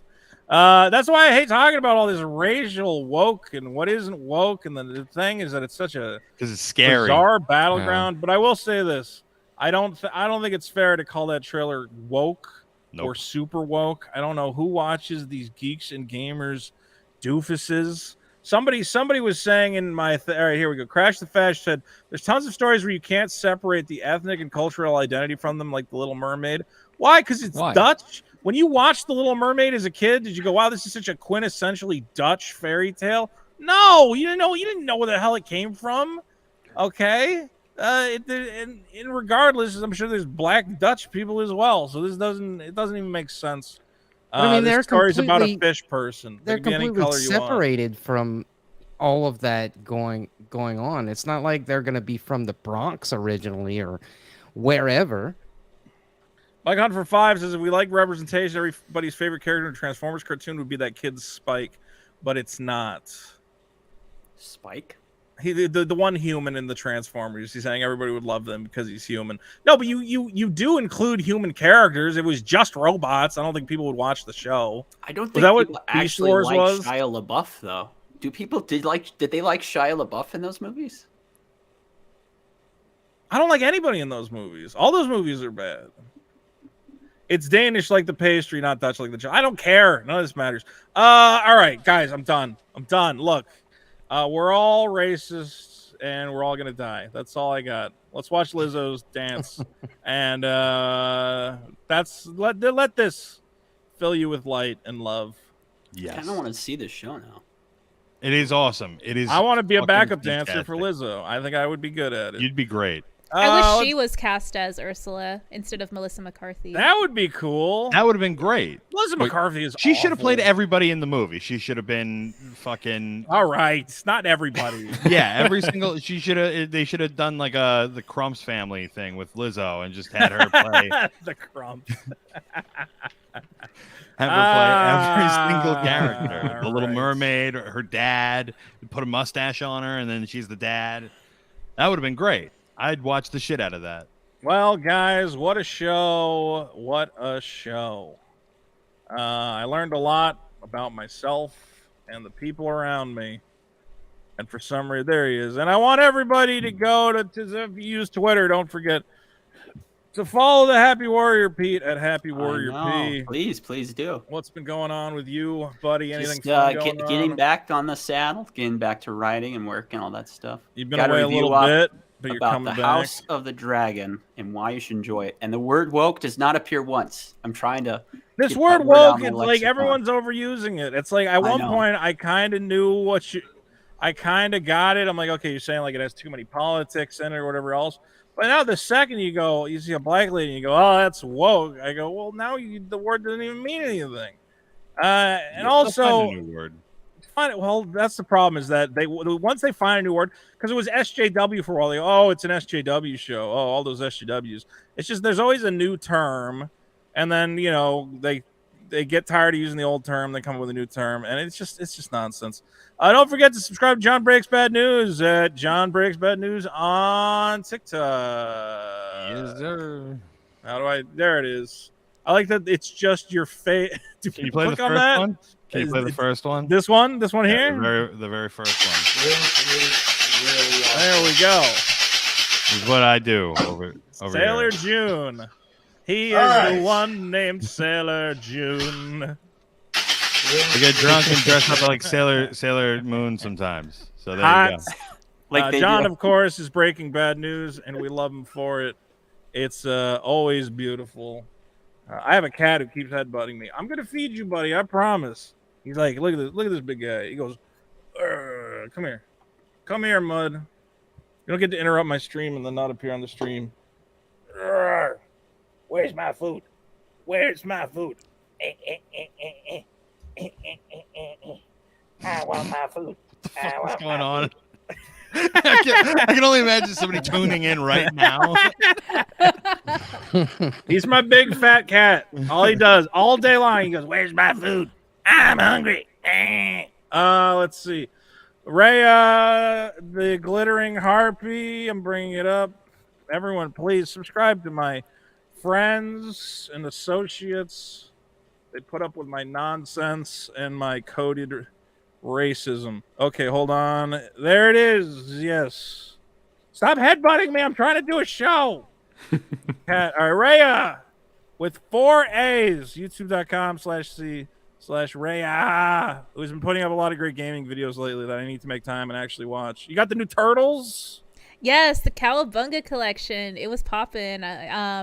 And I'm going to be checking out Splatoon 3, my first time playing a game in the series. I'm really excited to be playing that this week. I have never played Splatoon either. I really should make time for that. Yes, I'm stoked on it. So yeah, check me out and also follow me on Twitter. And then there's Bobster, whose channel has not had an update in a million years. Nope. What are you working on, Bob? Do I got to give you work? I haven't been making anything either, so I can't even yell. I'm working on my dumb comic. Nope. I've been busy with being in a musical and then making a documentary. Being in a musical? Oh Yep. my god! That's awesome. Well, you'll Thank have to sing us a tune sometime. We got to Man, I want to do karaoke. The problem with doing karaoke, you got to go to a place. If you try to do it online, there's always like lag. It drives me nuts. Everyone would have to do it from their own Yeah, you have to setup. like stream your own audio. Top Loaded Gaming has been having fun playing Rocket League 3 months ago. Got bloated. What are you doing? Oh, you've been working like crazy, and you had Yeah, some I've been health working problems. like crazy. Yeah. I hear you, buddy. Don't I'll worry, be everybody's. returning. It's been time. I'm gonna getting stuff done either. I've made a couple videos. I've been tired, but of course, as I mentioned, always go to superkiller.org and sign up for the mailing list. I am happy to announce that as of yesterday, we are finally at 1,000 names on the mailing list. Nice. But I'm going to have some sort of thing where if you sign up for the comic in like the first week on Kickstarter, you're going to get some sort of bonus. So you're going to want to be on the mailing list. You get maybe like a coupon code or something. I haven't worked out all the details yet. Actually, as this stream finishes, I'm going to go, and my artist has sent me sketches of 10 new pages. So I have to go through those. But the comic is getting done. It's coming together. Just a lot of moving parts because I'm doing a lot of different stuff. I'm trying to get lunch boxes made in China. Oh man, you guys remember those? You remember those cool character lunch boxes they used to have? You can't get those anymore, sadly. This has made me sad. Remember thermos lunch boxes? Yeah. Oh yeah. Are you intending to make some? You should. I want it, honestly, if I had more time. Because the tin ones are cool. I'm gonna make tin ones. They're kind of whatever. Not like something like this. But I grew up with the plastic ones. Yeah. And nobody makes the plastic ones anymore. I don't know why I can't find it. Yeah, I don't know why it's only showing me tin ones. Now I'm mad. The tin ones are like older nostalgia, right? It's Yeah. like plastic came later, so I don't think we've hit the nostalgia hit right then. Look at how for the stupid this people that looks. had I them in love the it. 90s. I actually was going to, if they were cheap enough, I wanted to buy all these dirty, gross ones and just like have a super killer lunchbox and just change the sticker. I thought it would be awesome if it was all beat to shit. But sadly, people want like $20 a piece for these. And I'm like, it's just not economically viable. I'd also feel bad destroying a piece of history for my stupid thing. But Just there curious, will be. Yeah, go ahead. What's your have you already gotten a quote? Like, what's your cost per unit to manufacture those? Just curious. They're not that much. As always, I tell people if you want to make stuff, go to Alibaba.com. Yes. And I've gotten a couple different quotes, but I think, let me see, 10 lunchbox. Problem is trying to get these people to get back to you in time because they're all in China. They're all busy. But here, if a dollar, I mean, I shouldn't tell you guys what it costs because I'm going to charge you for them. But $1.50 a piece? Come on! Why am I sharing this? I am shocked. I know. I think they're lying. I think the actual quote's going to be higher. Is that if you order like 1,000? These are a little smaller. I'm going to say though. These are like not full lunchbox size. I think I want something a little bigger than this. But they're saying they can make them for $1.50 each. I'm like, well, let's take a look. Who knows? Anyway, that's what all I've been doing is I'm sourcing suppliers, finding people to print the comic, finding people to print the trading cards. It's a whole thing. It's very exciting. I should share more of that process, but it's just there's so many moving parts trying to get all this stuff together. Anyway, well, guys, again, superkiller.org is where the fun is, and yeah, we'll figure it out. Okay, good show. Goodbye. Get out of here. What do I do? Thanks for having me. What do I put up now? I go feed Mud. You guys, I gotta go feed this stupid cat. He won't shut up.